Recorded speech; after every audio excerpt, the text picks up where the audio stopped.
Why?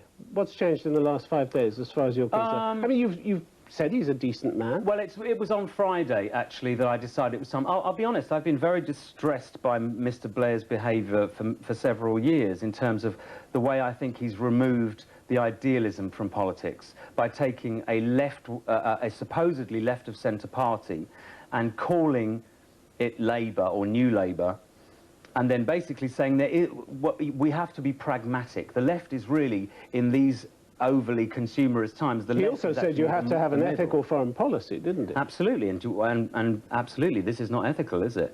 This is a Christian country with supposedly a Christian leader who somehow think that the answer to the future is preemptive action. Now, to me, preemptive action is every bit as dangerous a concept as the initial concept of creating the atomic bomb. And by the way, that was created for the same kind of deterrent purposes by the same nation, and I do not believe that this is any more safe than that. So you've lost faith in him, have you?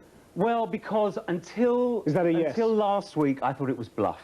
I really did. I thought he's trying to keep the pressure up until the last moment, but he's making so many damaging statements, and he's bullying the UN. You have lost. Let me bully you a little. He has lost faith. I don't know. How can I say? You know, to lose belief, you have to... Are you writing him off, or are you saying No, if I was writing him off, I wouldn't be here. If I thought that man was not listening to anybody, I wouldn't be here. You'd still vote for him? No, I wouldn't vote for him. I would never vote for him again. Never vote for him again, because he's gone beyond the bluff. He's now bullying the UN on behalf of bullying? Mr. Persuading, Bush. he would say. Well, I'd say bullying. You have to be... you cannot ignore statements like the UN needs to prove its relevance. You cannot ignore the fact that America could sit there and say, you either agree with us or you're irrelevant. 15 members of the Security Council, unanimous, signed up to Resolution 1441, calling on Iraq to disarm. And it's for the same reason... Listen, it's the... Even Syria, it's the same against all expectations. It's the same reason, right, that if they pass this new resolution, which seems a lot more unlikely considering that France and Germany are completely saying there's no need for it, if they pass the new resolution, it will be for the same reason they passed the first one, because they are afraid of extinction. And to me, that is bullying. What kind of Prime Minister do you want? If you don't want a man who leads on his convictions? I want somebody who leads on his convictions until the point that their public Until the point that you disagree with them? No, until the point that 90% of the public disagrees with them. That's the hard time. That's what he's paid for, isn't it? Take hard decisions, not to be a populist. You're not paid to put people's lives in danger and ignore their opinion on that very subject. No one is paid to do that. He says failure to act would lead not to peace, but to a bloodier conflict in the future. That's what he says. Well, I'll take the future compared to right now, because failure to act may mean absolutely we know the dangers of Saddam Hussein. We know absolutely we can't afford to leave him alone. Why have we left him alone for 12 years, right? Why did we leave him there 10 years ago? And now, at the point when Sharon is bombing the West Bank, we're going to decide to take on Saddam. So they gave diplomacy a chance for 12 years. Even you have to admit 12 years is long enough, isn't it? I have no sympathy with Saddam Hussein. I have no sympathy with him. He should be gone. We need him gone in order to stabilise the region. But you cannot do this at the moment when the entire fundamentalist terrorist network around the world is waiting for this to legitimise what they want to do. How do you think you've contributed to the debate over Iraq? Well, I mean, if you take Shoot the Dog, which made Blair and Bush out to be fools and been described as rather a vicious... It's called satire, actually. Described as rather a vicious attack by some people. Well, it's not, is it? It's satire. And by the way, it's satire from the same people that show exactly the same stuff with exactly the same animation, exactly the same character references every Saturday on ITV at 10:30. But you wanted a serious debate. How does that kind of thing contribute to a serious debate? That's what I'm here for now.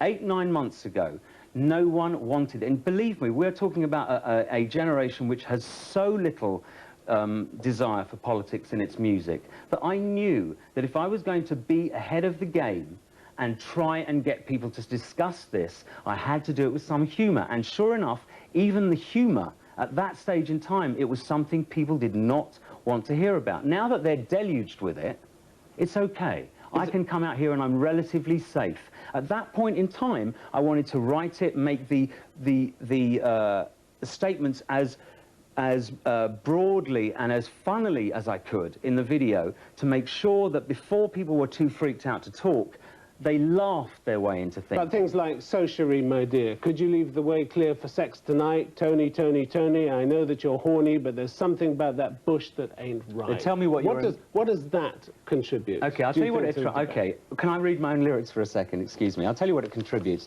The idea... Right at the top. The idea is not anything to do... Now, Americans turned this into that they were having a homosexual affair, because, of course, that's kind of the joke that was in the video, right? But actually, what it means is, Tony, Tony, Tony, the idea is that she's saying she's going to withhold sex because there's something about that bush ain't right. Do you get the little joke in there? Bush, American term for bush. What does it contribute to the debate? It was to bring it to people's attention. And do you not think, by any chance, because you're still not giving me any break here, do you not think, I don't know how closely you were watching popular culture at that time, but I think I dragged that argument into the mainstream, out of the political chattering classes, or whatever you would call them.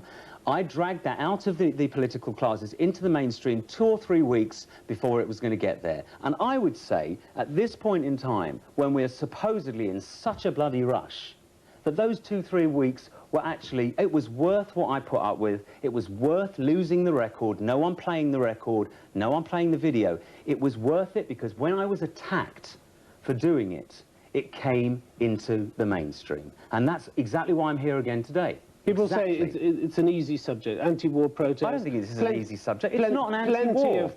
Plenty of precedents for that. Anti-war, anti-this war in particular. Oh, wait, sorry, what were the precedents for this? In entertainment. Plenty of people in the past. Who talked before me? About this particular... I'm not talking about this particular war, in previous wars. So what was the thing that I was contributing when I first talked about this? You tell me. I brought it into the mainstream because I'm a pop singer, and there's almost no way of bringing politics into the mainstream these days unless you're not a politician. So I'm absolutely convinced that I was one of the first people screaming that we needed to have this chat, and that brought it forward. I'm very convinced that the actual date that they wanted the debate to start was September the 11th. I saw the speech that Bush made from Capitol Hill on the night of September the 11th when nothing had gone off and everyone was thanking God that nothing had gone off. And I saw that speech and it made me absolutely aware. I couldn't understand around the time of the World Cup and the Jubilee why no one was talking about this. You've taken a lot of criticism, as you say. You've walked into dangerous and I'll take waters. A lot more. Noel Gallagher says George is now trying to make social comment. This is the guy who hid who he actually was from the public for 20 years. Now, all of a sudden, he's going to say something about the world. I find it laughable. That's before you get to the song, which is diabolical. What do you think that's a laughable statement. What, the fact that I did not want to share my sexuality with the world in this current media atmosphere, the fact that I didn't want to share my sexuality with the world means that I have no right to talk about politics. This is not an intelligent man. He's not someone you should throw quotes at me from, really. If you're going to find criticism, find it from Mr. Murdoch.